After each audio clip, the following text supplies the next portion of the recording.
хамгийн чухал зүйл нь бол бүгдээрээ нэг community болоод хоорондоо хамтрах, мэдлэг туршлага хуваалцах, хамтын бүтээгдэхүүн үйлчилгээ гаргах.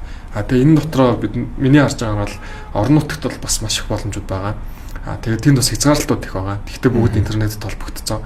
Тэгвэл бид нарыг нэг усад амьдарч байгаа юм чинь интернетийн тусламжтайгаар газар зүүн байршлаас үл хамааран энэ боломжуудыг нэгж SME болон дотоодын одоо хөгжлөө нэгтгэе гэж юу харж байгаа. Тэгээ одоо бол бидний гол харж байгаагаар эхлээд community-д нэгтгэе, хоёрдугаарт стратеги хоорондоо овалцъя, гуравдугаарт маркетинг борлуулалтаа илүү үр ашигтай болгоё, дөрөвдүгээрт хөрөнгө оруулалт санхүүжилтийн боломжийг нэмэгдүүлээ. Тэгээ хамтдаа үр дүнд нь өсөлтөө үзүүлье гэдэг л юм стратеги юу гаргасан байгаа. Тэгээ манай багийн зүгээс залуучуудыг, залуу бизнес эрхлэгч нарыг илүү юм мэдлэг туршлагатай. Тэгээ анханасаа вижн зорилгоо тавихтаа олон улсын бизнес эрхлэгч нартай өрсөлдөж байгаа. Бид нар юугаар дутуу вэ гэж өрсөлдөөсэй гэж юу харж байгаа.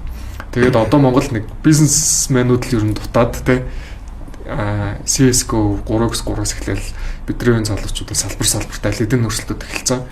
Тэгвэл бизнесээрээ нэгдэж бид нар яаж олон улсын түвшинд өрсөлдөх вэ гэдэг энэ хариултын суурь нь бизнесээ томруулах community байна гэж харж байгаа.